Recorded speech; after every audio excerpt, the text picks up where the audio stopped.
Amateurs talk strategy, professionals talk logistics. Supply chains and support personnel are critical to an organization's success, especially a modern military.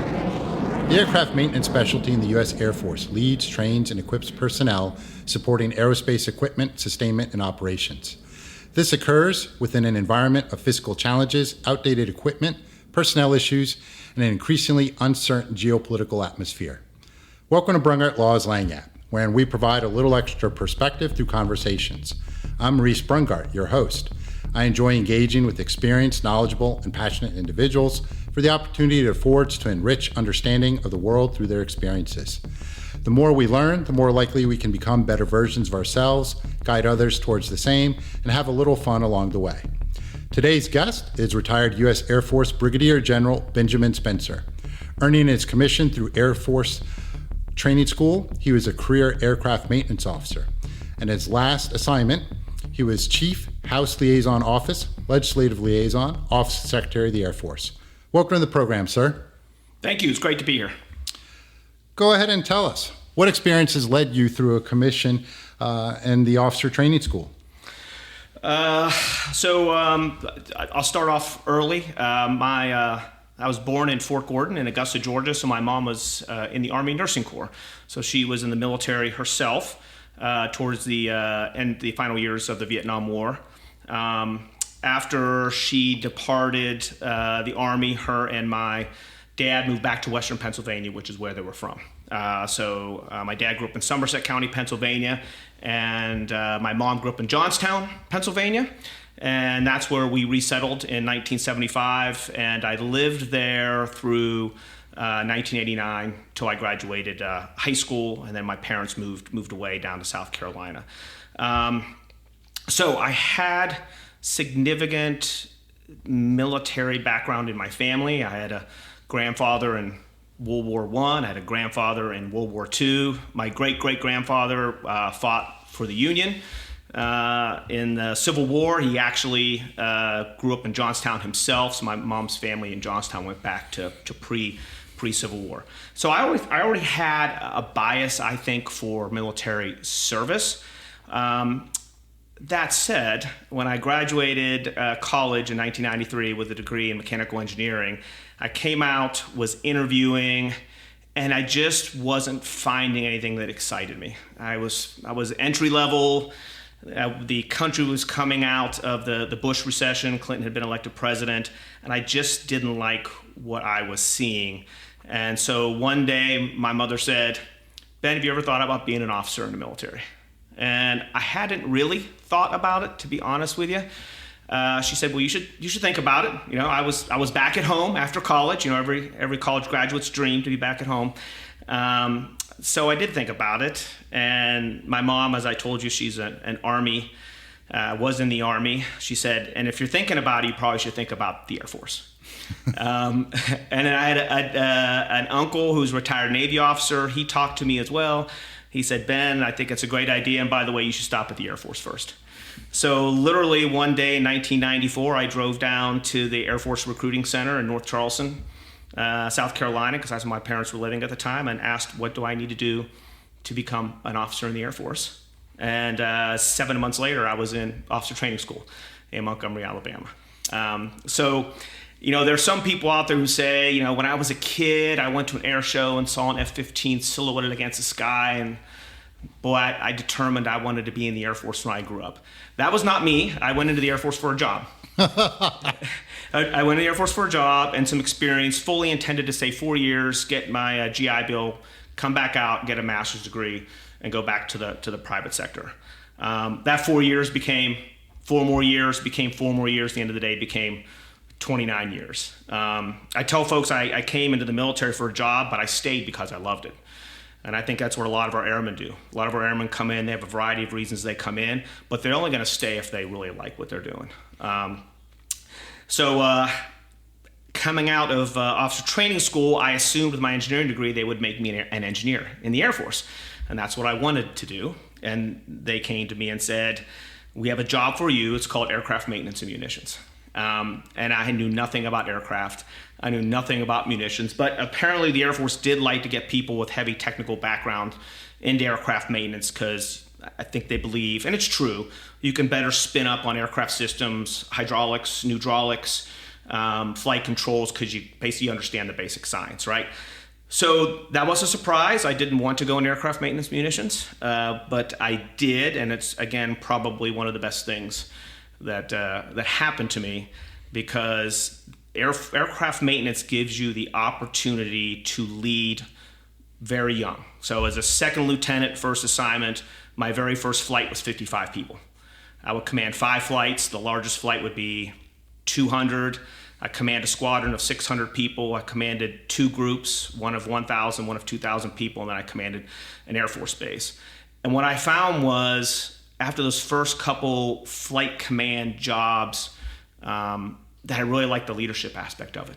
I didn't know that's what I would be interested in. I didn't know that I would like that, but I loved the leadership opportunities that aircraft maintenance gave me. And again, probably one of the reasons that I stayed is because I loved what I was doing so much. I loved working with and serving airmen.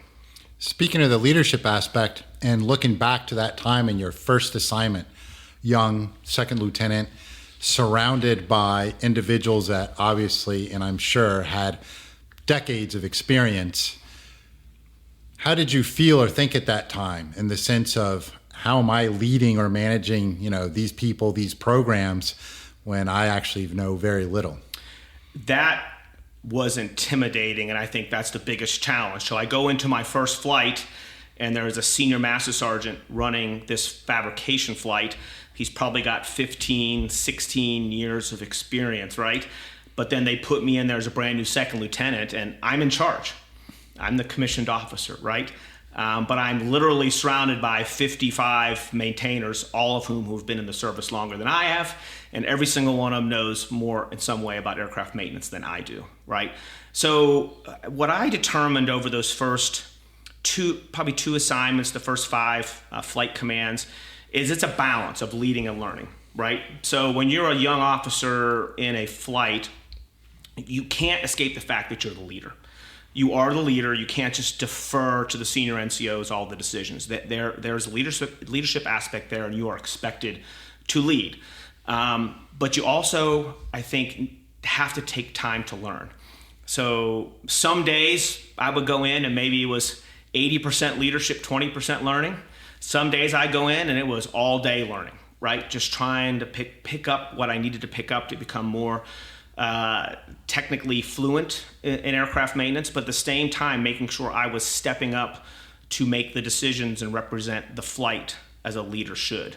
What I finally came to, and probably my second assignment, when I went to a fighter base and had never been on on fighter aircraft before, is you have to try to find a way to add value. Like, what can I do to make the life of the airman, even the senior ranking airman, easier day in and day out? And for instance, I liked writing in college. I got good grades in writing in college. And just like every other business, we have we write awards and decorations, quarterly awards, annual awards. Each airman gets an annual performance report. And I found that I was very good at putting those together, editing them. So at some point I would go to the senior NCO and say, hey, let me take this from you. I will do it. I will review the medals packages. I will review that, and that'll free you up, right? So he appreciated that, right? I was adding value, but man, I was learning at the same time. I was learning how to write for military. I was learning what a good fitness report looks like for an airman. Same thing when I went to my second assignment, which was on the flight line. I found ways to add value there as well.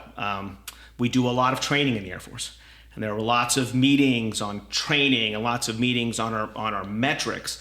And I went to the senior master sergeant that I was paired with, and I said, let me take that. I will take those. I'm the face. Let me go do that. But to do it effectively, I had to learn it. I had to really delve into our metrics. I really had to learn how we train airmen become 3 levels and 5 levels and 7 levels. Nobody likes to clear impoundments on aircraft because you got to take the forms up to the colonel, the maintenance group commander, and you got to explain to him what you did to an aircraft to clear the impoundment, right? None of the senior NCOs liked doing it, and it pulled them off the flight line too. So I jumped in and said, "How about I do that?" Right? And they were glad to give me that responsibility. I took it, but then I learned what aircraft forms should look like. I learned systems. I learned, depending on what the aircraft was impounded for, what we should be doing to clear the impoundment. So, long answer to your question. It was intimidating, but I two things. One, divide up your time between leading and learning as a young officer, and find ways to add value to make those that you lead, make their lives a little easier. Learning and adding value. Digging a little deeper, can you recall if there was any particular aspect or if it was just an overall approach, how the officer training school prepared you, a young second lieutenant, to be able to lead without having the experience? Like, what did they do that put you in a position you felt confident, I may not know as much as these individuals that actually are my subordinates, but they are more experienced than me, but I know how to make the decisions. What do you recall the officer training school did well to prep you for that? I think, so when I was at officer training school, they often referenced OTS as a leadership laboratory, right?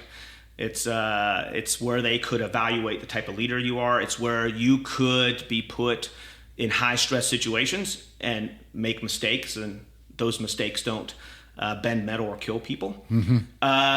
So I think, putting you in those situations, constantly evaluating your decision making, your judgment, your leadership skills, identifying where you're weak, identifying where you're strong. I think for me, the most critical thing it gave me was confidence. I made it through that training. There's some really, really sharp men and women going through officer training school. It gave me the confidence that I had what it took to be an effective leader. But again, it doesn't. Once you get out into the field, you're you're somewhat on your own, right? Especially in an aircraft maintenance environment, there aren't a lot of other officers. So you're really, really leaning on your senior NCOs. So yeah, I just think they build confidence. They build confidence that you can do the task. However, one of the most important things I look for in a leader, I think, is judgment, right? You can't predict every situation a leader will face. What you teach them to do is ask the right questions, gather the right information, look for help, talk to the right people, make an informed decision, and then follow it up. That I think is what OTS really tries to imbue in the airmen, the officers that they push into the force, is the confidence and the judgment and decision-making skills that will make you successful whether you're an engineer, an aircraft maintenance officer, or an F-16 fighter pilot. Within your first couple of assignments, who are your early mentors that you look towards, or role models that you derived additional confidence from, that enabled you to become more effective, not only as a leader of individuals, but a manager of programs? So it was mainly the first two assignments. It was mainly senior NCOs, right? And really, it was my second assignment, which was at Shaw Air Force Base on F-16 fighter aircraft. I spent had the luxury, because it doesn't happen that often, spending 3 years in one organization. It was the 77th Fighter Squadron, and I was blessed with some amazing senior NCOs in that organization. I think they saw in me someone who was willing to work hard, someone who came to work every day to try to make the lives of airmen better, but they also saw in me someone who was imperfect. But to their credit, they let me make decisions. When I fell down, they picked me back up and dusted me back off and let me have a run at it again, right? So retired Chief Booker Woods, we called him Woody Woods. He was there during my whole 3 years. He was an amazing senior NCO. And what I took from him was he had a passion for what he did, and he was demanding, right? He was demanding while, during duty hours. He would not hesitate to call someone out and say, that's not right. You didn't do this right. You need to do this better. And sometimes I would be in the office with them and I would think, wow, that was pretty tough. And Woody Woods, Chief Woods, will look at me and say, sir, it's just business. Because then later that afternoon, we'd have a going away for somebody at the club, and the same guy that Chief Woods had a animated discussion with 3 hours earlier, he's at the bar drinking with them at 6 o'clock at night at a going away. He didn't let leadership and telling people they needed to hear cloud the personal relationships, right? So I took that from Chief Woods. Also, Senior Master Sergeant, now retired, Stu Stewart. He was my lead production superintendent during that time. And he had an amazing memory and an eye for detail that I don't think I ever saw matched. I mean, he was responsible for 24 F-16s out there on the flight line. He ran the production effort, and he was meticulous. And I learned the value of attention to detail from Stu Stewart. And if you didn't have it in fighter maintenance, because it's single seat, single engine, right? There's not a lot of room for mistakes in F-16 aircraft maintenance. If you didn't have it, you better get it quick. And so he taught me how to be meticulous. He would ask me detailed questions that sometimes he knew I didn't have the answers to, which was him saying, come back next time, sir, and be a little better, which was fantastic. And to this day, I'm still friends with both. I still text with them. They came to my promotion ceremony here in D.C., my last promotion ceremony to 1-star, and my retirement. And there was an officer there as well. That was Socrates Green. He was, at the time, he was my first squadron commander there. He was a major at the time. He retired as a colonel. And Sock Green invested in me. He cared. He would pull me in. He would talk to me. He would put me in. He mentored me. He put me in for awards.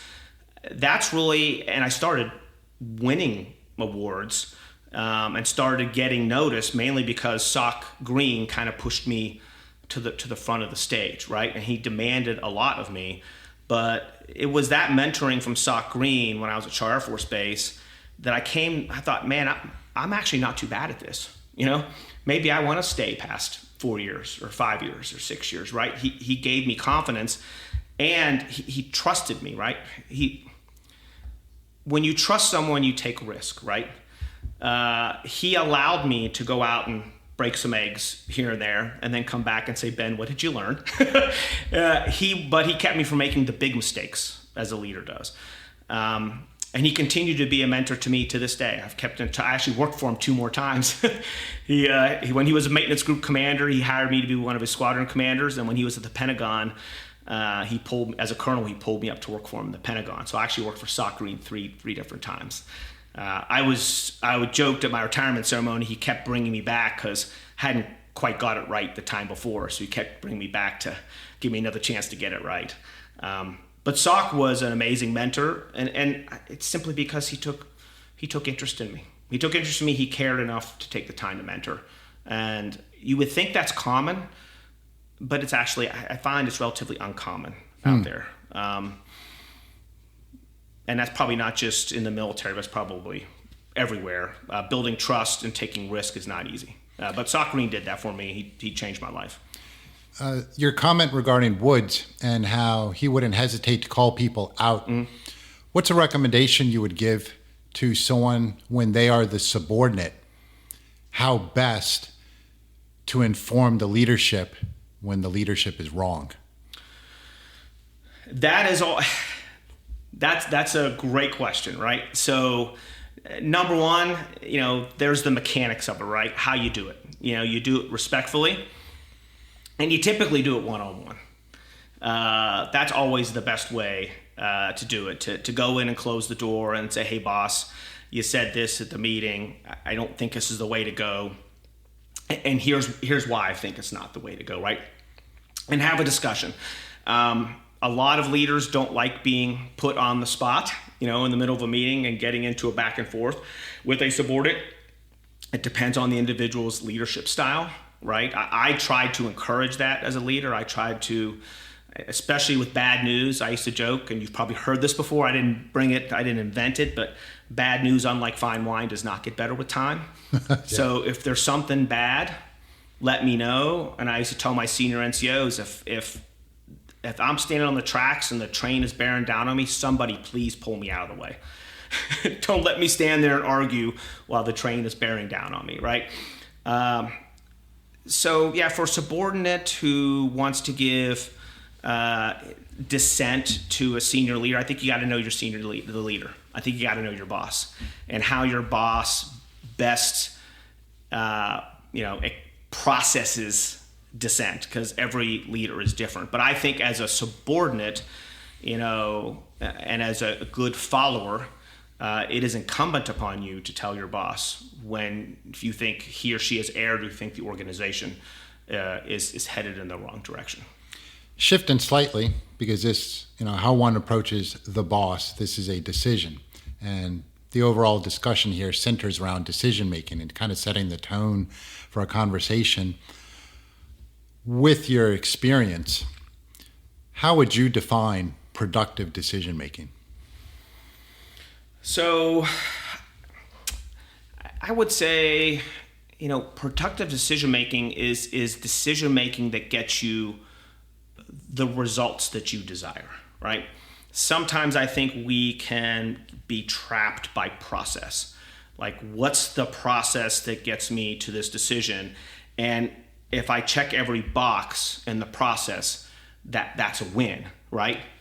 Well, it may be if you've got a good process, but it's only a win if that process is getting you the results that you want. I have seen leaders make decisions and go through the process and continually not get the results they want, even though they checked all the boxes in their decision-making process, right? So I think when you're looking at how productive and effective your decision-making is, you have to look at the results that your decisions are generating. Are you getting good results? Are you getting bad results? That, I think, was the value. I mentioned my second assignment at Shaw, where I had the privilege of being in the same unit for 3 years. So I could actually make decisions about big things, and I was around long enough to see them play out over 2 or 3 years to see if they were actually good decisions, right? A lot of them were. Some of them weren't. Some of them, I'm like, if I had to do that over again, I wouldn't do that, right? But that time I got to spend in that squadron let me know whether or not I was hitting the results that I wanted. One other thing I'll bring up too is decisions you've got to be decisive, right? And there has to be some sort of tempo to your decisions. You can't let your decision-making process play out overly long, right? At some point, you have to determine for a specific issue, how much information do I need to make a good decision? What's that level? Is it 50% of all possible information? Is it 90% of all possible information? At what level are you comfortable making a decision? Make the decision, move on. If you've made a poor decision, you follow up and you adjust fire and you come back and you fix it. You can't be slowed down or bogged down by the fear of making a bad decision or the desire to have that one small bit more information that may get you the perfect decision, right? So if it's a decision about an administrative issue, maybe you need 50 or 60%, and with your experience, okay, I've got enough. We can move forward. Or if it's about, whether or not you're gonna serve an Article 15 or prefer charges on an airman, maybe you might want to take a little longer on that, right? Maybe you might need 85, 90%, right, of that information because of the importance of the decision. But even then, you got to make your decision and move on. I found that nothing's more frustrating to airmen than sitting waiting for a leader to decide to do something. I think they'd much rather get that decision. And if it's wrong, again, you adjust fire, come back and you fix it and move on, but at least you're moving. So adjusting fire also requires that the decision maker be open to the fact they were wrong. Correct. Yes, and I would argue they have to get out. They go and see, right? They have to get out to see firsthand the impacts that their decisions are having. Sometimes, as you gain leadership and responsibility, and it's this way everywhere, you get these filters that start to build up around you, and these filters often filter out maybe bad news you may not like. Right? News maybe that your decision wasn't so great.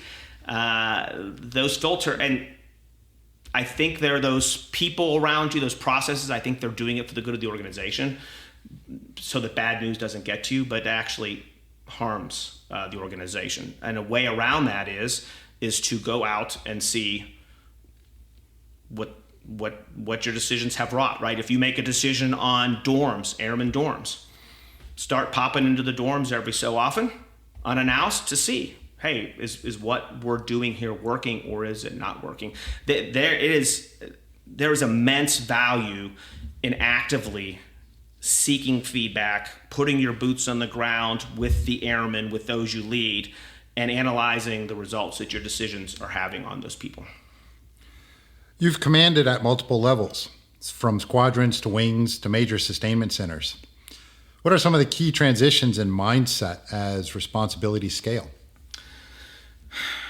So as you gain rank, as you gain more responsibility, there's a tendency to migrate to doing things that you're comfortable doing. So if you're a really, really good squadron commander and the Air Force says, man, you're a great squadron commander, we're going to make you a group commander. And you'll have 5 or 6 squadrons underneath you. You were promoted to group commander because you're a really good squadron commander. Those first couple of months as a group command, I think you still want to be a squadron commander, right? You're still making decisions for squadron commanders because that's what you're really good at, right? The Air Force told you you're really good at it, and it's really tough to pull back and be a commander of commanders, right? And give your team, I always say vision, vector, and tempo, right? Vision, what's your broad vision? Vector, this is about the direction we're headed. And tempo, how quickly do you want to get there? And then let your squadron commanders lead, monitor them, mentor them. Some will head off in the direction that you want, and you can kind of leave those folks alone. Some may get detoured. You got to push them back in the right direction. But you gotta let them do their job, and you have to do yours. And I've heard multiple people, at least in my Air Force career, say, do what only you can do. So as a wing commander, what is it only I could do? It was only me, typically, was out, engaging with civic leaders downtown. It was me who would greet political leaders when they came to the base. It was me who would engage higher echelons of leadership advocating for my airmen. That's the stuff that only I could do. And I needed to focus on what only I could do. And then my group commanders focus on what only they can do, squadron commanders, etc. That statement resonates quite a bit with me for 2 reasons. One, in my previous career with the government, we talked a lot about what was within our span of control and our sphere of influence. Secondly, with one of my previous guests, Ilka Rodriguez, she was heavily involved as a senior intelligence officer in human capital development. And she learned, in terms of leadership, to lead from where you sit. So what you're saying, do only what you can do, to me overlaps with both of that.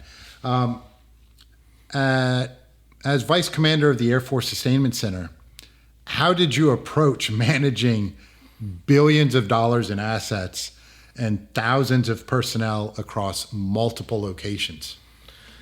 So, the Air Force Sustainment Center is a massive logistics and sustainment enterprise. It's run by a 3-star, and he has a vice commander who was me at the time. I was a colonel. And he also has a civil servant vice as well. So it's like a three-headed leadership team. So I think in an organization that big, number one, you have to understand what your boss wants. Like, I worked for General Kirkland. What direction did he want to take the organization? Because if he's not there, if he's not sitting in a meeting, I have to be able to reflect the direction he wants to take the organization. I have to reflect the values that he holds dear, because he is the commander. So understanding what my boss wanted out of me and what the direction my boss was taking the organization was important, because it makes you a little more efficient. Fewer missteps. I don't want to make decisions that my boss has to correct because I wasn't thinking the way he needed me to think. I think the other issue too is you have to understand how organizations that big work, right? And organization that big can be cumbersome, right? But you have to understand, for all intents and purposes, who does what? Where do you go with certain questions? Where do you go to get things done? What's the most efficient way to take the decision this 3-star made and translate it into action at the Oklahoma City Air Logistics Complex? So you have to understand how the organization functions. And that doesn't mean that you can't find ways to make it more effective and efficient and streamlined. But when you get up to that level of leadership, you've got to have, again, an understanding of what the direction your boss is going. You have to have a thorough understanding of how the organization works. And then I would say one more thing is, as you gain in leadership experience and expertise, obviously you learn. I learned as a leader. I wasn't the same leader as a wing commander as I was as a squadron commander, right? I learned how to be a better leader. And one of the things that I learned was get ahead and stay ahead, right? So in large organizations, we have an immense amount of responsibility. You need to have the ability to look out and anticipate what's going to happen in your organization and stay ahead of where you think the organization is going. Because in an organization of 40,000 personnel or in a base of 2,000 personnel, if you get behind that decision-making process, if the organization gets out in front of you and it's kind of dragging you along and you're behind in your decision-making, that's not a place you want to be. So as you grow and mature as a leader and you go into new leadership opportunities, you're already starting to think, how do I want to lead this organization? What does this organization need from me? What do I think we're going to be at six months from now, 1 year from now? Where do I think we're going to be? And then start making anticipatory decisions, start giving direction that gets you there, and just try to stay ahead. What would you do, or how would you approach your actions when perhaps, because I'm sure it's happened over your career at least once, when your immediate leader was not communicating a clear path of where he or she wanted to move on. Mm-hmm. What would you default to in that case? Now you're dealing with someone that you report to, and you're supposed to put into effect their preferences.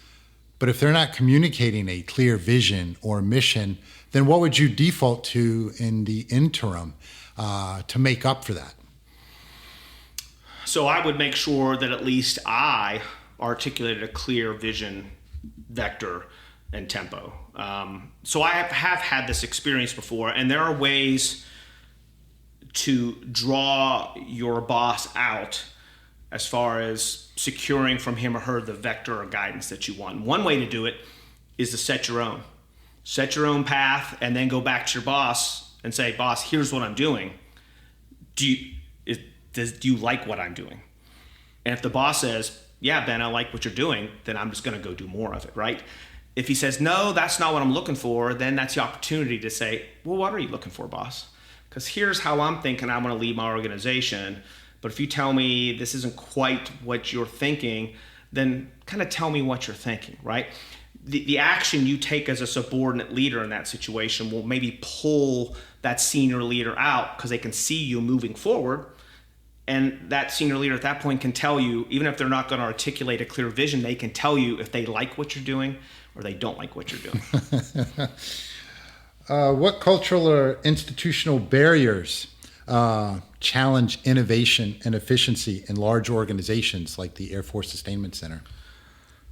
I think we have the same challenges in the Air Force that the private sector has, right? The larger an organization gets, the less flat it becomes, right?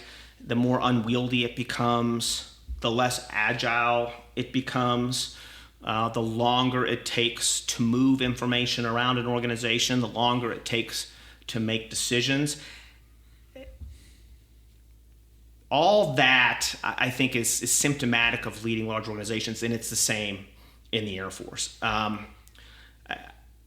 I would say, the way that you address that, the way I attempt to address that, because I think it's tough to get around that, right? It's just a large organizations are just going to be probably a little more difficult to manage. You're going to have more levels of management. You're going to have more subordinate leaders. But I always try to address that through communication. You have to be able to communicate effectively down to the lowest levels of your organization. And how do you do that? Depends on your organization, right? If you're in the Air Force, for instance, and you're a wing commander now and you're putting out stuff on Facebook, how many 18-year-olds are on Facebook now? Maybe you need to be on Instagram. Maybe you need to be on Twitter. But you have to understand how you reach those folks and then try to communicate relentlessly and plan to communicate. So every time, and I kind of evolved into this, especially as I got to be an installation commander at Grand Forks Air Force Base, every time we talked about an initiative, I would say, got it, what's our plan to communicate this? We're going to shut down the one gate for inspections all day on Friday. Great. And you guys have a great security plan. I understand what you're doing. How are we communicating this? How are we getting this down? We got a construction project that's going to start on the runway in 2 months. Got it.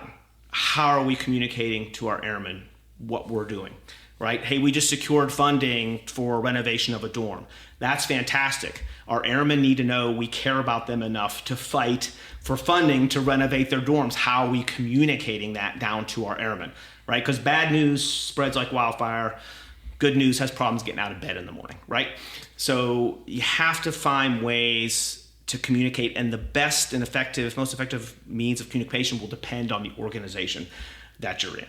So that's how we attacked it. That's how, when I got to really large organizations, I found that the way around some of the inherent challenges of managing large organizations was relentless communication. How do you motivate teams to adapt to change without losing focus on the mission? So that sounds like change management, right? That's what we're talking about. How do you convince airmen that in addition to doing everything that they need to do in a given day, that we're also looking to, in parallel, change the way that they do things, right?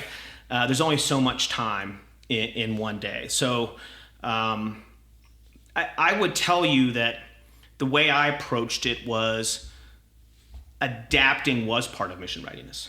If you did not adapt to change, our mission readiness would suffer. The only thing, we used to joke, the only thing that's consistent in our Air Force is change, right? We are constantly, there's constant change. And sometimes it's driven by technology. Sometimes it's driven by new leadership, a new secretary or chief of staff of the Air Force that comes in and wants to take the organization in a different direction.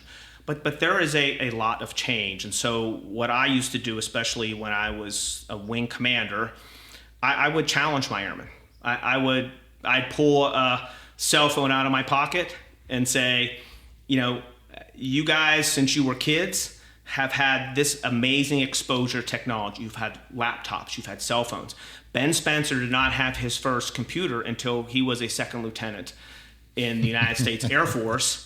at age 25, right? When I went to college, I took an electronic typewriter with me. When I went to OTS, I did not have a computer. I used my friend's laptop and barely knew how to use it. But they've grown up with this technology. So I would challenge my young airmen and say, if you're thinking I know best how to employ this technology to solve our problems, you're kidding yourself. Like, don't wait on me.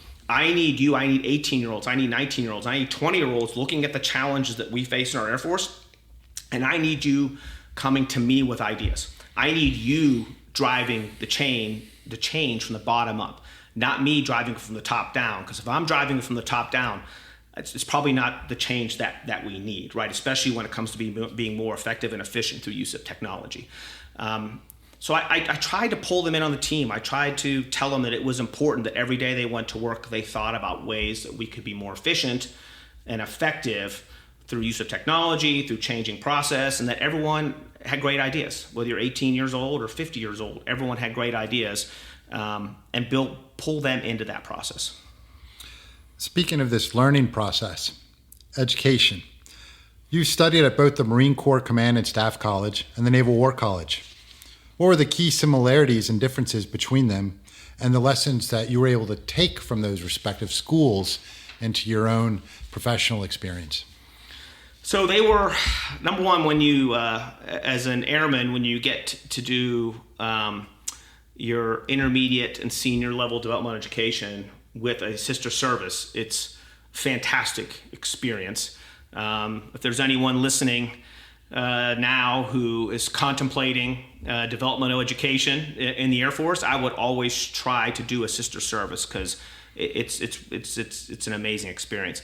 So Marine Corps Command and Staff College, I was there 2008 to 2009, and we were very COIN focused. We were very counterinsurgency focused because of Iraq and Afghanistan.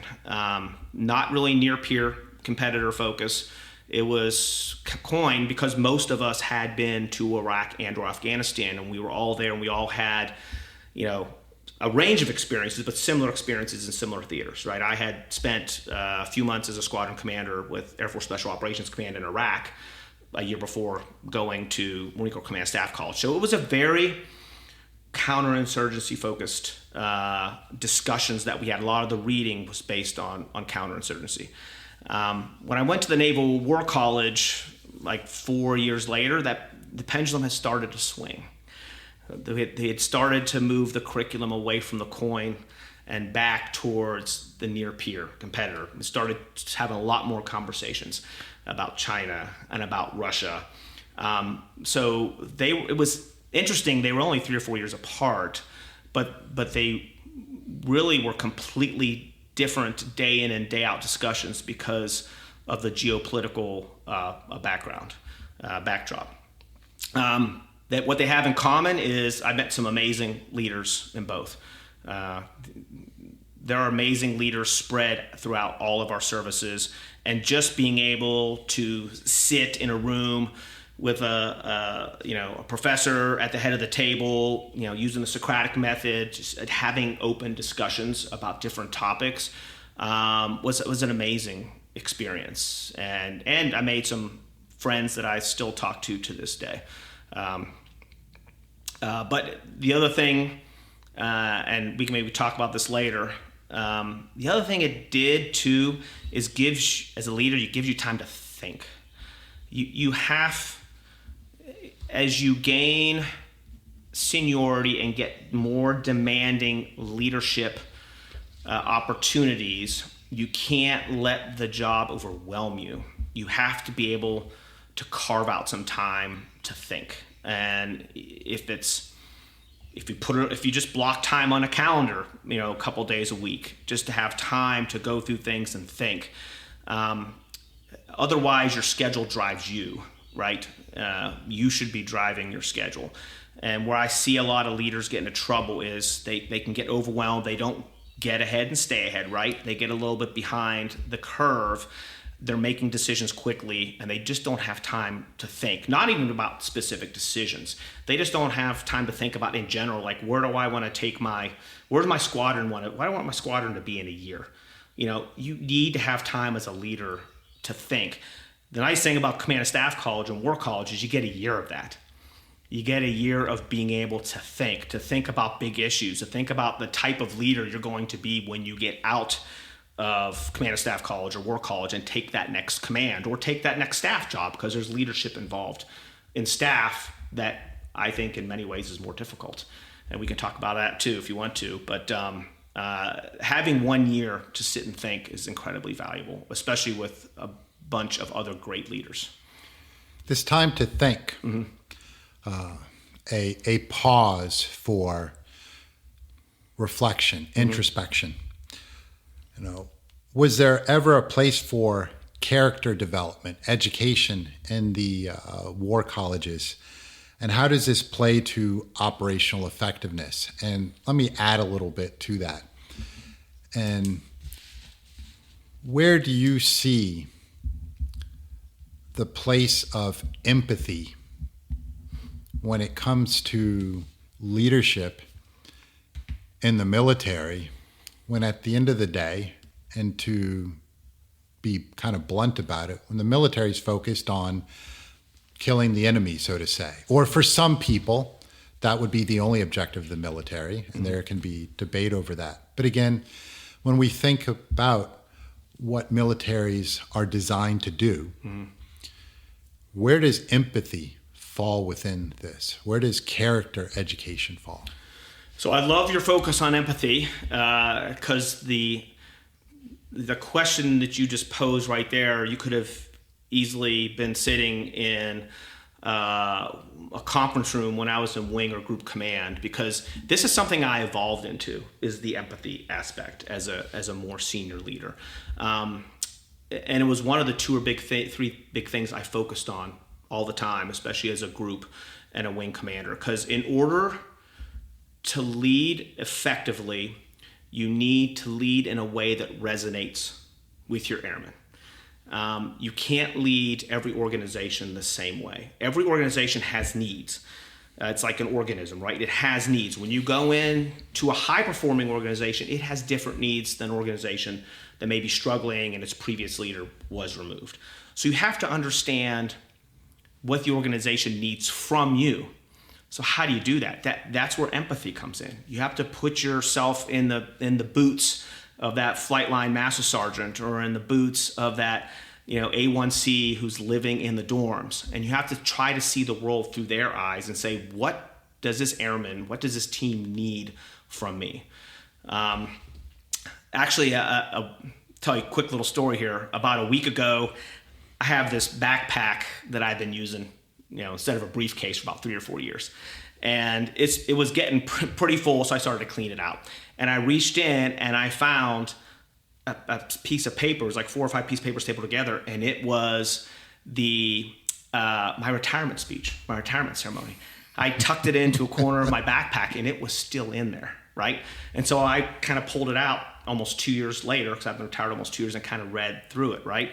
And at the end, I kind of gave 4 big lessons, 4 big things that I took away. And the last one that I hit before I got off the stage was empathy. I called it the coin of the realm. Any leader can crush a subordinate for a misstep. That takes 0 talent, 0 skill, 0 leadership ability. But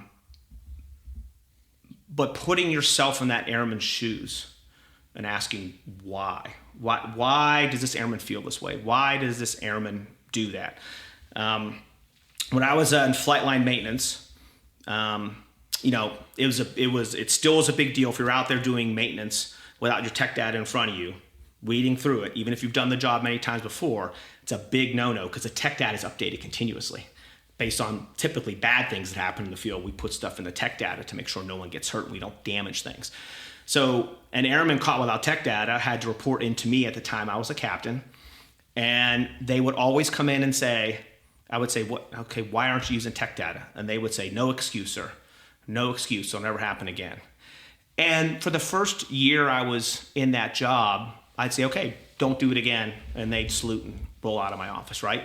But then I realized I was missing an opportunity. While there was no excuse for that airman not to be using tech data, there was a reason he wasn't or she wasn't using tech data. And when I let them just say no excuse and walk out, I was doing them, me, and the organization a disservice. So I started asking them, got it, no excuse. You're absolutely right, there's no excuse. But why didn't you have your tech data? And then you start to get answers like, well, they don't keep that book on the truck, it's back in the shop, and I wanted to run back to the shop and get it, but my expediter told me, you've done this job 50 times, just go do it. Oh, so I've got a bigger problem than an airman not using tech data. I've got a problem with leadership on my flight line who seems to condone it, right? Had I not asked why this individual didn't have tech data, I would never have known that I have deeper rooted, maybe more systemic problems. So, from that time on, I would try never to let airmen get away with the no excuse salute and leave the room. I would have a conversation with them on, how they saw the world, what the reason was for whatever misstep that they had, and it would make me a better leader. And to be honest with you, it would benefit the entire organization. So I still believe to this day, empathy is the coin of the realm, and character development is incredibly important. And we have to teach our youngest leaders to be empathetic. People, when you say empathetic, they think that means soft. They think that means permissive. It doesn't necessarily. I gave out plenty of Article 15s in my time as a commander. I was, when I had to be tough, I was tough. But at the same time, I didn't come off the top rope on someone just to make myself feel better or just for show, right? Because I'm putting myself in that airman's shoes. That airman had a misstep. The airman seems to be truly sorry for it. We're okay. Now we move on. We find a way to make that airman better. So I like that you've brought up empathy. I don't think we can talk enough about the benefit of empathy in leaders. Applying this externally in a world of nuclear weapons, drone strikes, cruise missiles, so on and so forth, the ability to kill at extreme distances. And so this lack of intimacy with others, is it possible to be empathetic towards the enemy, so to say? That's a great question. How do we factor in the human side of the costly business that a military is engaged in, the destruction of other human beings? And that's it's a great question, and I think it's probably been a question for the military since we've had a military. We had World War II bomber pilots, area bombing cities, right? I mean, how did they? That was tough, right? They knew, if they would have more precise weapons, they would have used them. But they didn't. They had the precision that they had, and it's something that they had to live with back then. I think when you talk remotely piloted aircraft, et cetera, I'm not an expert in the field, but I think even though it's from a distance, I still think that we have that the RPA community still feels that, right? It doesn't matter that they're not an F-16 15,000 feet overhead dropping the bomb, that they're sitting and controlling a platform from halfway around the world and dropping the bomb. I still think mentally, I think it has the same impact on them. I'm not sure that distance from the battlefield necessarily changes the impact it has on our warfighters. And I think we're still working our way through that as an Air Force, and it will be interesting to see how that changes as we bring more autonomy, more autonomous drones into the service, and fewer as the years go on, we have fewer and fewer piloted aircraft. That's a challenge I think we're going to need to work through. I think we're just now on the leading edge of that, though. Shifting gears, as Chief of the House Liaison Office, you were the Air Force's initial point of contact with the House of Representatives. What relationships with members and staff were you most focused on during that time? So being on the House of Representatives side, most of your time is spent talking to what we call the authorizers. Those are the members who sit on the Armed Services Committee. Those are the members who build the National Defense Authorization Act every year, the NDAA. Right? There's a separate set of members who all sit on appropriations and do defense appropes. But in every service, a different set of liaisons handles the appropriators. I was on the side that handled the authorizers, and I think at the time, Armed Services Committee, I think it has 59 people on it. So there's a lot of members to deal with, but you quickly find the members who are focused on air and space, right? So that's typically those who have military, Air Force bases or Space Force bases in their districts, and it's generating employment for them. It's generating economic activity. They may have defense industrial base in their district. They may not have airmen, but they may have people building components for F-35s or repairing KC-135s, right? So over time, you tend to figure out, at least I did for my 3 years up there, who are the members of Congress who have the most interested and most invested in Air and Space Force issues. And then you reach out to them and you work with them and you work with their staffs. And sometimes it's goodness, sometimes you're reaching out with good news, and sometimes there are challenges. And I will tell you, there's always challenges around basing decisions, right? Mm-hmm. Where there's, we have a basing process, and we start off with X number of bases, and we whittle it down to, okay, the next tranche of F-35 fighters is going to this base. So you make one constituency in the House very happy, and you make 4 or 5 other ones upset with you, right? Because they wanted those F-35s at their base, right? Aircraft retirements is always a dicey issue. Anytime you're going to reduce or have the appearance of reducing manpower at a base, an Air Force base or Space Force base, you're obviously the local member of Congress is going to be interested in that. And if I were them, I would be interested in it too, right? Because it could signify a loss in economic activity, possibly a loss of jobs in the community. And some of these bases are in communities that aren't that big. Grand Forks Air Force Base. Grand Forks is not a big city, right? They rely on that Air Force Base for quite a bit of economic activity. So those were sometimes the challenges that we had. We had challenges around basing decisions, and we always will. Challenges around discussions about acquiring aircraft or retiring aircraft. But again, you work with the chief and the secretary of the Air Force, and you try to stay out in front and don't end up getting dragged behind the truck, right? You want to stay out in front and dealing with members of Congress. I always found our relationship with them to be very productive. And if you will, once I was in Leg Affairs for the Air Force, I used to fly down a couple times a year to the group and wing commanders training that we do and brief Leg Affairs. And what I would tell them is, we just, in our case, Air Force, but all the services do it. We have an issue, right? And we'll build beautiful PowerPoints. We'll do meticulous research. We have pages of data. We'll build these wonderful PowerPoints, and then we'll take it across the river and talk to staffers or members about what we want to do. And then sometimes they're on board, but sometimes they're not. And I've noticed even when I was in the Pentagon as a younger staff officer, we would scratch our heads. We're like, why don't they get this, right? We don't understand why they don't get it. And after 3 years on the Hill, I flipped that. It's not that they don't get us or what we need. Sometimes we don't get them. We don't understand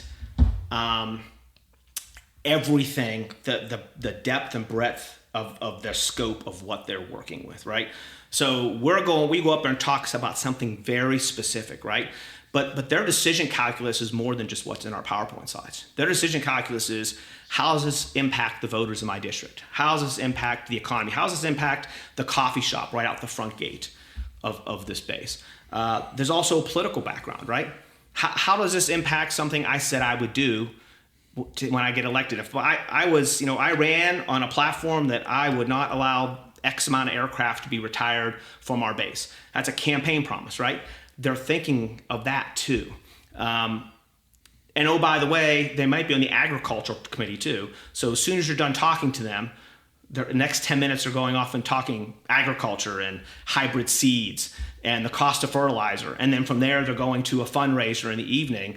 And there's a lot wrapped up in their decision calculus when they're talking to us. But when we go talk to them, we have a very narrow focus. So what I found sometimes is we didn't maybe understand them enough when like my team took issues to them, and we need to understand them better and how they were making their decisions. With that in mind, what makes for effective advocacy in a system of civilian oversight? So I would, so as Ledge Affairs, right, I wouldn't say we advocated as much as educated, because advocating implies lobbying, right, which if you're in the Air Force and Ledge Affairs, you can't do, right? But you can educate. And so what do we educate on? So everything is what's in the president's budget, right? That the services work a budget through OMB, and it gets to the president. At the end of the day, the president of the United States decides what he or she wants in the budget through the president's budget that gets submitted to the Hill once a year. What I have found is when dealing with Congress, I think it's not just Congress, it's everybody, right? Again, get ahead. Get ahead, get out there, start engaging. My big thing was, we have members up there that, we engage with, or we think we might have to engage with. It's a bad look if we only knock on their door when we want something from them, right? I was much more a fan of let's get on to a regular drumbeat. Let's go talk to this member or their staff, even if we don't have anything specific to talk about. Let's just go up, have a discussion, ask them how things are going, ask if they need anything from us in the Air Force, and develop a relationship. That way, as an Air Force or as a Department of Defense, when we need something, help from that member, it doesn't look like we're just showing up at their door when we need something. We've developed a relationship with that office. And so I think they're much more inclined to help us if we've built that relationship early. You can't build relationships in 48 hours. It takes a long time to build relationships. So that's one of the things I took away is we need to, good relations with the Hill means spending time building relationships and building and understanding. And for what I mentioned earlier, us as in the government side, better understanding what's impacting the decision calculus of the members with whom we're engaging. What do you wish the public better understood about defense budgeting and congressional influence? That's a great question. I would say, it's incredibly complicated, right? There are, to the untrained eye, some of this stuff looks easy. There's not much that's easy. There are reasons why the services want to do things. There are reasons why members of Congress want to do things. Again, you've got 57, 59 members on the Armed Services Committee. Each one is in a district representing about 750,000 people, and they all have their unique interests. And getting alignment between the executive branch, between the services, and between members of Congress is not always easy. And it takes a lot of spade work in the background. And sometimes, once in a while, you're lucky and you run into a slam dunk and everyone's on board. But everyone on the Hill, every dollar spent in appropriations has a certain amount of members tied to that dollar. They want that dollar spent because they're passionate about something. They're passionate about some sort of research. They want that dollar spent because it's going into construction in their district. There's a reason why members want that dollar spent. So when you're moving dollars around, when you're talking about taking money from one pot and moving it to somewhere else, you immediately create winners and losers. Every time you move money around, you create winners and losers. You create instant resistance because every dollar in the budget has at least one member of Congress interested in it, and usually it's a lot more than that. It's dozens, senators, et cetera. So it's incredibly complicated. The folks who work on the Hill, the professional staffers and the personal staffers, are incredibly hardworking people up there who do their absolute best to get everything into legislation that they believe is important. But it's a challenge. With an evolving military, and in this case focusing on the U.S. Air Force and how dollars are spent, what's evolved most in aircraft maintenance operations across your career, and what has been able to stay the same because it works? So I'm taking a note down here because you just said something that I want to make sure I come back to. So I think what's amazing about aircraft maintenance is probably, mainly maybe how little has changed. At the end of the day, you still need highly qualified, trained, proficient airmen to place their hands on an aircraft and repair it, right? We don't have robots out there that repair it. At the end of the day, that airman needs to go out and pull open a panel. That airman needs to go out and remove a hydraulic pump. That there's still this human aspect in it that there has been since the Wright brothers first flew. So what's amazing about aircraft maintenance, I think, is maybe how little has changed in the fact that those airmen are not at any time going to be replaced. We have changed how we do maintenance, though. So when I first came in, we had in the Air Force, we had what we called 3 levels of maintenance. We had our depot level maintenance, we had our intermediate level, and then we had kind of our on the flight line, right? Guys can just repair something on the flight line. So at each base has significant repair capability to take that hydraulic pump that came off an airplane, take it to a back shop, open it up, replace seals, put it back together, do a functional and operational check, put it back in the supply system so we can use it. So when I came in the mid-90s, we were moving away from that. That was called 3 levels of maintenance. We were moving more towards 2 levels of maintenance, where everything was you came off and it went directly back to a repair facility. It wasn't repaired on the base. A lot of our line replaceable units, our avionics, et cetera, are literally black boxes, right? You pull the box out, you put a new box in, the other box gets shipped back to a depot or back to a contractor. So I think what we found in the intervening years is a lot of our maintainers lost the really hands-on nuts and bolts ability to get in and fix things because it was simply remove and replace a part, right? So when we did have really kind of thorny issues on an airplane, we really did have some sort of electrical issue that required reading electrical charts and actually doing tests and going into cannon plug and going pin to pin. That type of really nitty gritty, hands-on, in-depth maintenance, we had lost some of that. So I think we're bringing some of that back as we look at the future and we look at generating sorties, maybe in areas where logistics isn't assured, and we're going to have the ability to repair things on site. So in that case, the pendulum swung one way and it swung back. The main thing that's really changed, I think, around aircraft maintenance is, at least on the flight line, is just the technology, right? Instead of they're not out there with paper books anymore. They're out there with iPads, and they're looking up their tech data on iPads, and they're signing off jobs on iPads, and the tech around the information management has gotten much more sophisticated. But that airman still got to come to work every day, still goes to the support section, still checks out a toolbox, still rolls that toolbox out in the flight line, and still puts hands on an aircraft, just like they've been doing for 100 years now. So yeah, what's I think amazing is maybe how little has changed around aircraft maintenance. You said you had wanted to add a comment.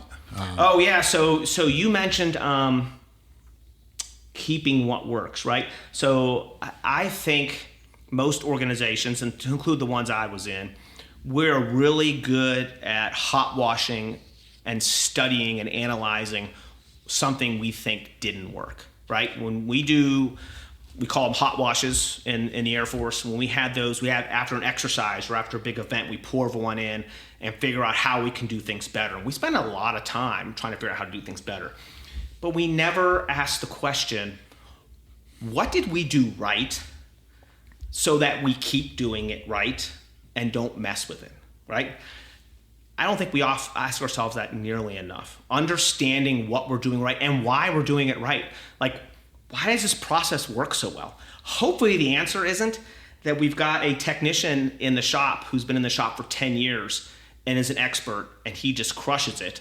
Because if that's the answer, as soon as that person leaves, our process is going to be broken because it's all around one individual, right? We don't study success enough. We're really focused on studying failure. But I think there's a lot to be said for studying success so that success becomes understandable and repeatable. Well, with that in mind, how can the Air Force balance human expertise with increasingly complex technology? So I think we talked about a way that we tried to do that, right? We as our aircraft got more sophisticated and the parts in that aircraft got more sophisticated, we moved more towards a two-level maintenance where we simply pulled a part out and put a new part in. And we didn't ask the maintainer to open up the box, to check the circuit cards, to do the high-end kind of troubleshooting and evaluation that we did in years past. I think that's one way in which we addressed complexity. But I think we're also finding is maybe in a world where, again, logistics is contested, not having the ability to be able to understand, troubleshoot, and repair those complex systems in the field could be negative for the Air Force moving forward. Looking at this at a wider level, is the Pentagon too good at logistics? Max Boot, someone who's contributed a lot to commentary on national security, he once suggested that focusing too much on supply lines risk losing sight of strategic imperatives. Do you agree? So I don't know if it's probably impossible to be too good at logistics, right? No one ever accused any organization I worked in of being too good at logistics, right? We're always working to get better. I think the main challenge we've had in logistics in the 30 years that I was in is we got very comfortable working in permissive environments. We always assumed the logistics could get through. We always assumed that the rations, the water, the parts would get through. And a couple decades in the Middle East did nothing to disabuse us of that because we worked from bases not only in Iraq and Afghanistan, but bases in Al Udeid and Qatar, et cetera, which we could easily move stuff into and out of, right? At the beginning of the Iraq War, we had a lot of time to build up fielded forces before the invasion of Iraq. We did not worry about supply aircraft being shot down and not getting to their final destination, right? So I often joke when I was in Afghanistan, up at Bagram, we probably had at least one or two rocket attacks on the base a week when I was there.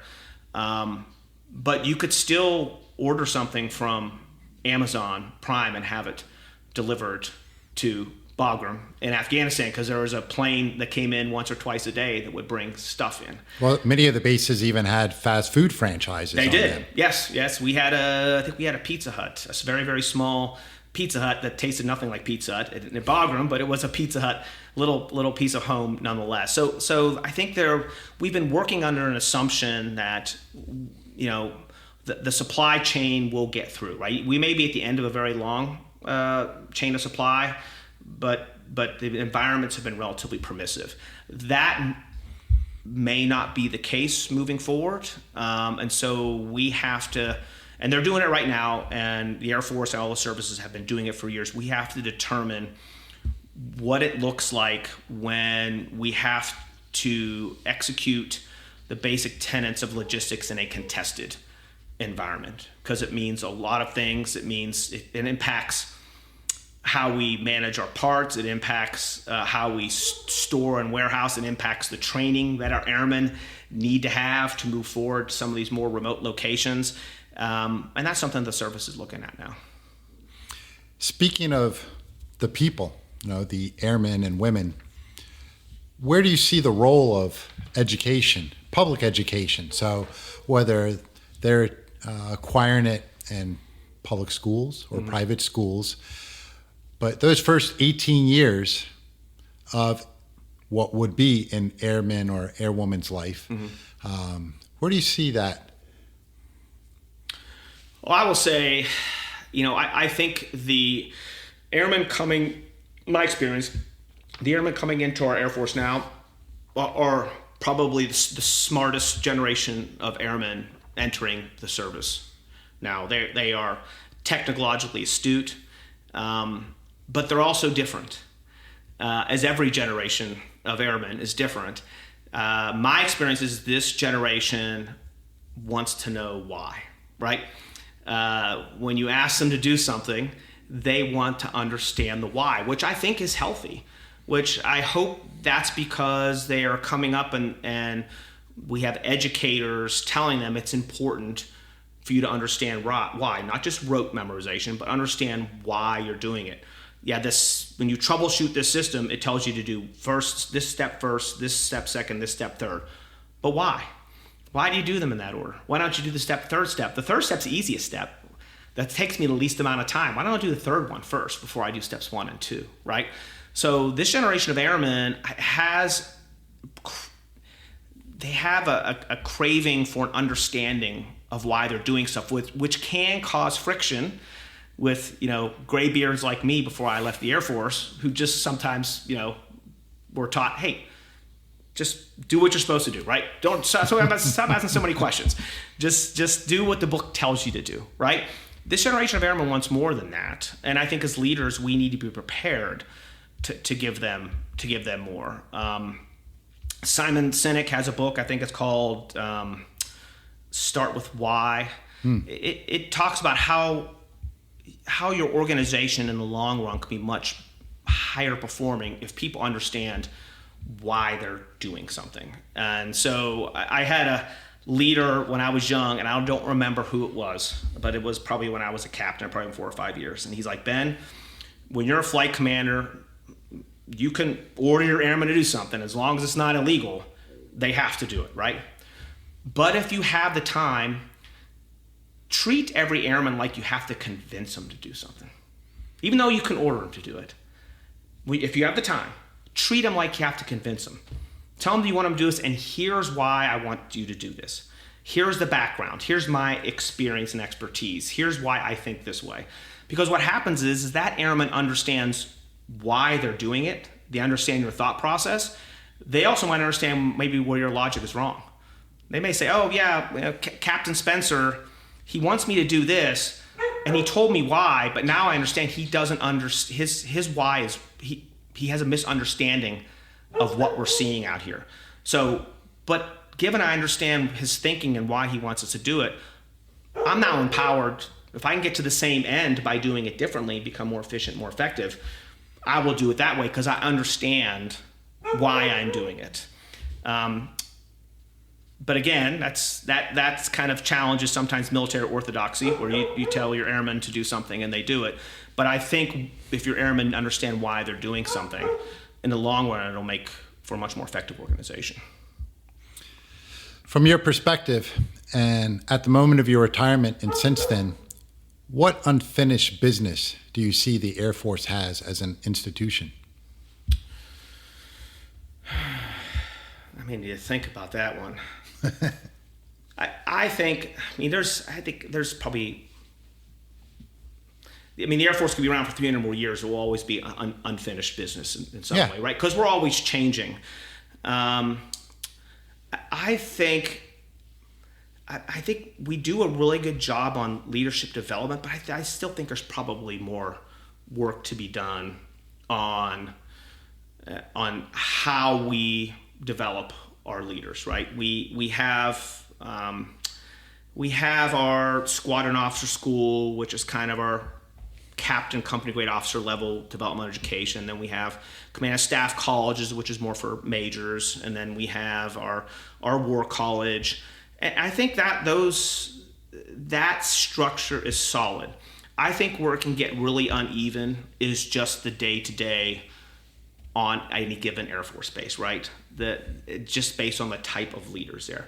I wish, and I don't have a solution to this, but I wish we could be more deliberate in the way that we're developing leaders, both enlisted and officer, the way we're developing leaders day in, day out at our bases. We rely a lot on Airman Leadership School and Squadron Officer School and Naval War College and Senior NCO Academy, and we rely on a lot of these different formal education structures. And I fear sometimes we look to those as the only way in which we develop leaders. But there's so much more that can be done with informal mentoring, et cetera, at the base level, at the unit level. And I don't think we're there. I think we've got some work to do. Do you think there's perhaps an uber focus on developing leadership vice focusing on how we make decisions? So I do. I mean, I give the Air Force a lot of credit because from the time that you come in, they are attempting to develop leaders. So there's a large focus in our curriculum on leadership development. And I think that, and you asked, was it tied to decision making? Is that what you asked about? Well, again, there's substantial literature, speakers, talks, and whatnot. I mean, even this podcast in a way. But there's always this focus on leadership. And I'm kind of wondering if perhaps we've placed too much of an onus on teaching people how to guide others, when perhaps the ultimate backbone of this is decision making. How are we coming to a decision? No, what is informing our decision making? Why are we making that decision? Right. And this would be, say, the nerve center of leadership. Because if I know why I'm doing something, how I'm going to do it, what I'm going to base the decision on, I think this will automatically improve one's ability to lead others, so to say. I know in my experience with diplomatic security in the State Department, again, and it was good, we placed emphasis on leading folks, managing the programs, but I never felt, or never seemed to me, there was enough attention given to simply decision making in and of itself. Yeah, I agree. I don't think we can spend enough time on decision making, right? That's because it's in one instance it seems tantalizingly simple, right? But it's amazingly complex and varies from leader to leader. Again, what information are you getting? What information do you need? How much of it do you need, right? How confident are you in your decision? And there's a lot of that comes with experience, too. I think that more focus on decision making would always be good. I would tell you, and I would love to see more of it, informally done, day to day, at our bases, right? Through mentorship, et cetera, supervisor mentorship, et cetera. I will tell you, one of the things I did like about our formal education is the way in which we try to understand and study decision making is through the lens of history, right?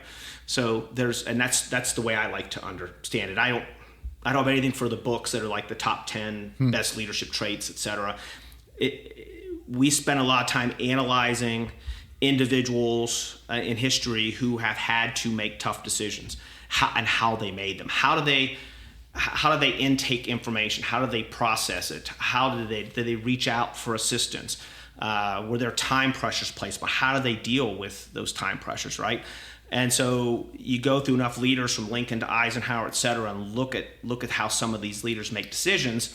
You hopefully internalize some of that and say, yeah, I like the way that individual in history approached that issue, made that decision. And if I ever have that opportunity to do it, I think I'm going to use that.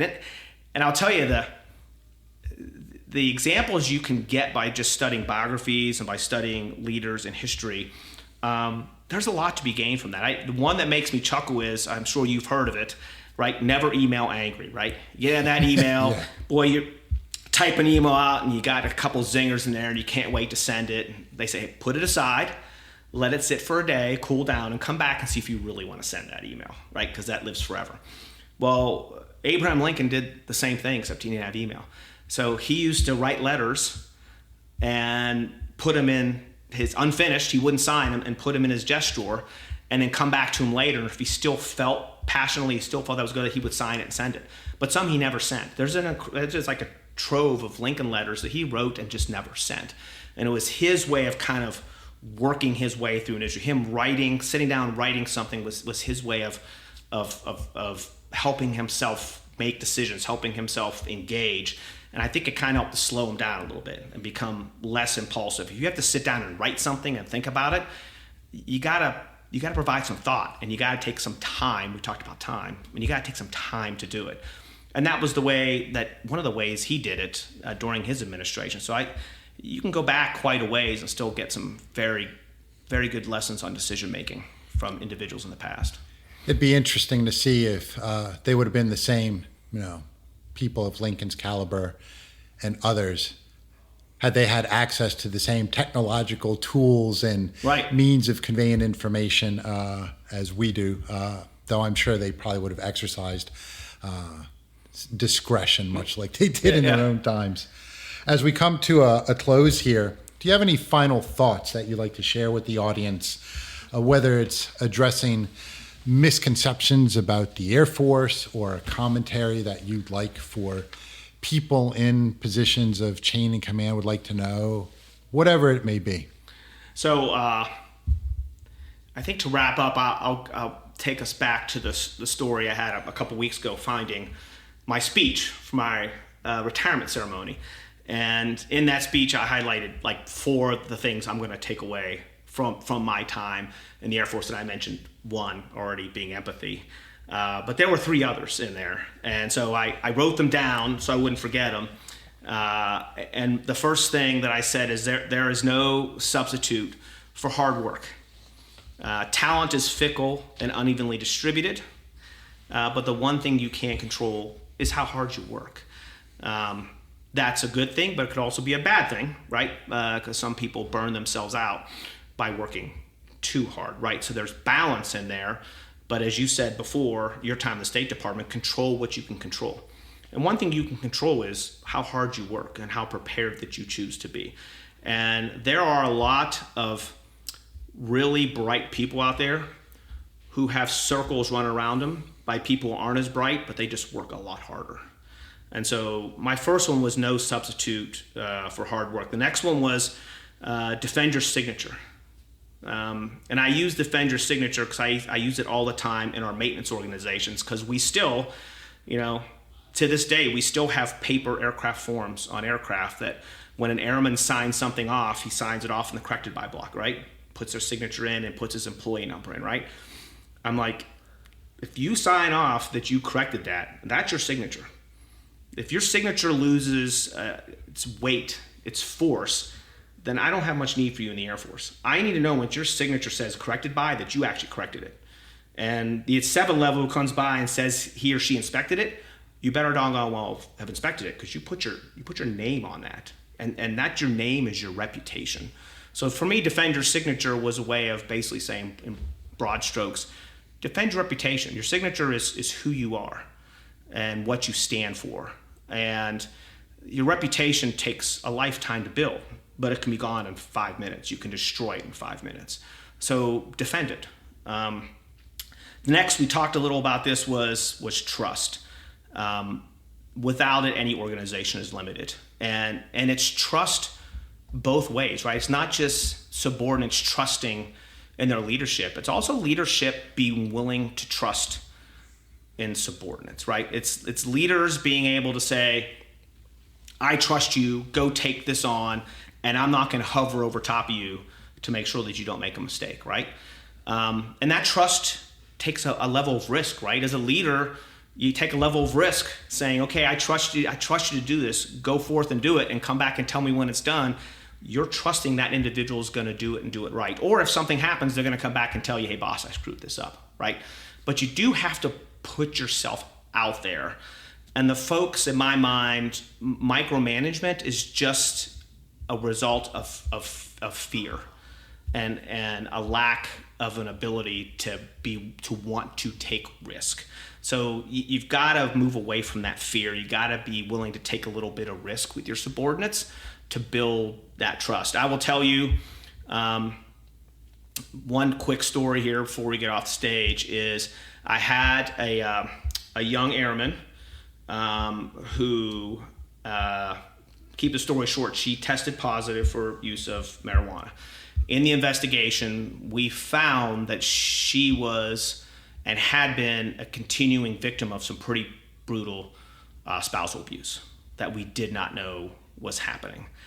And so this was the way, in which she dealt with it. She managed it, right? She was going through a lot of pain.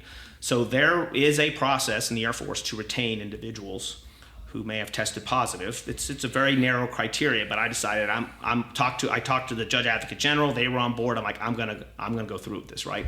So I did all the work. I laid all the groundwork. I got everything lined up, and then I went and talked to my boss, who was Colonel Sock Green. Remember Sock? I talked about him earlier. It's the second time I worked for him. And I went in one afternoon and I said, sir, I got to talk you through something here and let you know something I plan on doing, right? He said, sure, Ben, come on in. And I stepped him through it. Everything was going on, all the documentation, everything we did. I tried in my head to game out all the questions he might ask, right? And I went in with just a ton of information. And I explained it to him over the course of 15 or 20 minutes, and then I kind of braced for, okay, how many questions am I going to get on this one, right? He leaned back in his chair and he said, Ben, sounds like you've done your homework and made a good decision. I'll go talk to the wing commander about it tomorrow. And that was it. Because he trusted me. He didn't want to see all the documentation I had. He didn't ask for proof. He trusted me, and he went and talked to the wing commander. That wing commander did retain that individual, right? So that's what trust gets you. He trusted me, and at that point, I had a realization like that played my mind. That was a huge responsibility I had. This man trusted me. He doesn't double check my work. So it was even more important for me to do the work, to do it right, to get all the information, because if I told him I needed something, he was going to go ask for it. He trusted that I had already done the work. He didn't make me prove it to him. So in my mind, it made me an even kind of more loyal subordinate because I owed it to him to do my homework because he trusted me so much. So that's trust. And then we talked about empathy, the coin of the realm. We don't talk about the importance of empathy enough. I wish we would talk about it more. But I'm completely in agreement with you that you can't lead effectively, especially at higher levels, without some level of empathy, without at least attempting to understand what your subordinates want from you. So empathy, in my opinion, is important and will always be important. But those are the four things that I articulated at my retirement speech 2 years ago, and I think they're still important together. I think they still have withstood the test of time, at least to date. Hard work, defend your signature, trust, empathy. Yep. Well, sir, thank you for your time. Thank you to the audience for listening. Thank you to the members of the U.S. Air Force. As your host, Maurice Brungart, I welcome you to join us next week, and that you invite others to also follow Brungart Law's Lagniappe, where we provide a little extra perspective, because the devil is always in the details. Sir, again, gratitude. Thank you, Maurice. I appreciate it. It's great doing this.